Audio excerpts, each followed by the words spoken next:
We're down here at the Dubai Creeks Golf and Resort, and we're joined by an absolute footballing legend, an icon that has given so much to the Premier League with Aston Villa. Who can forget the treble-winning season with Manchester United, the one and only Dwight Yorke. Dwight, how are you doing today? Pretty good, pretty impressive introduction, I have to say. So thanks for having me. Well, look, you're a man that needs no introduction, but with an achievement that much, I mean, it's an honor to have you with us on Talk 100.3, and we talk about your explosive combination with the likes of an Andy Cole. You talk about Aston Villa and the treble-winning season, but some of these moments, the goals that you score, is it almost telepathic, your combination with Andy Cole? Do you think the next generation of players can recreate something that you had at the team?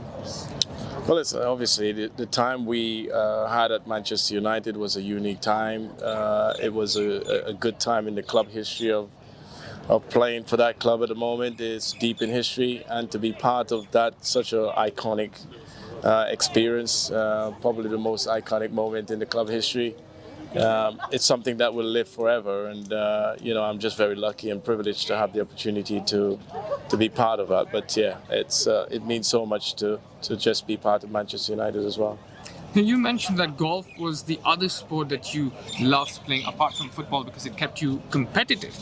You talk about the serenity of a golf course, the quiet and the peace, and then you switch back to how crowded the stadiums are. You talk about Stretford, and which one would you prefer more in terms of enjoying and reliving those memories? What would it be for you? Well, first to begin with, I mean, football is what I know, so it's very comfortable to be playing in such an environment that you don't have to second guess yourself.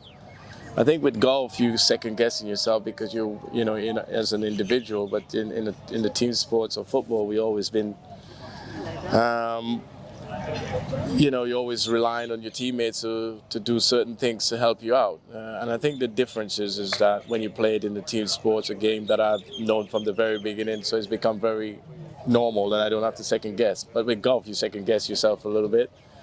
But equally, sports is sports, and you're still got to be accountable for when you play whatever sports, whether it's within a team sport or an individual sport. So I've been very lucky I can experience both, and so I can share that experience at a time. I came across a story. Now you've got to tell us how much of it is appropriate. There was a story saying that you turned down an offer to be a caddy for Sergio Garcia. Is that true? No, and no. do you really. look back on it and think, what was that? No, not really. I've got very close to Sergio over the years, and I had the opportunity to caddy for him once in a tournament back in Castello, I think it was in Spain, and he shot 64. And I said to him, listen, you can't pay me to be your caddy anymore, tongue in cheek, of course. Yeah. But no, just having the experience to be there and understanding and seeing him hit golf ball when he's at his peak of his career was just a great experience. But there was a lot of rumors about that, but that wasn't true at all.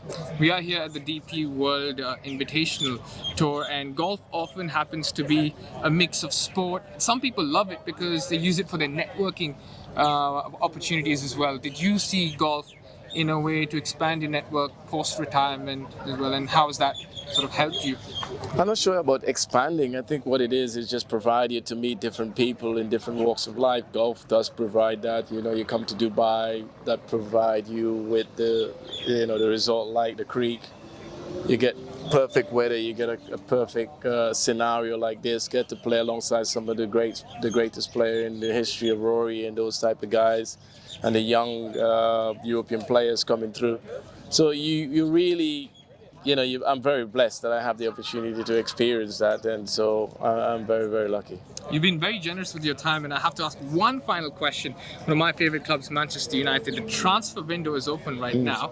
Which one player would you love to see Erik ten Hag add to his team? I have to be honest, I don't think one player will actually cut it for us at the moment. The way we have been and the inconsistency that we have this season, it's just been a difficult time for us. I think ideally where the current situation is, that we would like to finish in top four, which is that seems to be a customary thing that we seem to be used of, because we're certainly not close to it in the Premier League. And so qualifying for the Champions League now again will be probably a big achievement in our times in the current market.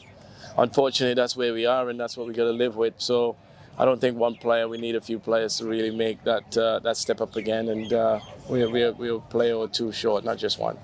Perfect. Thank you so much for your time, Dwight. Anytime.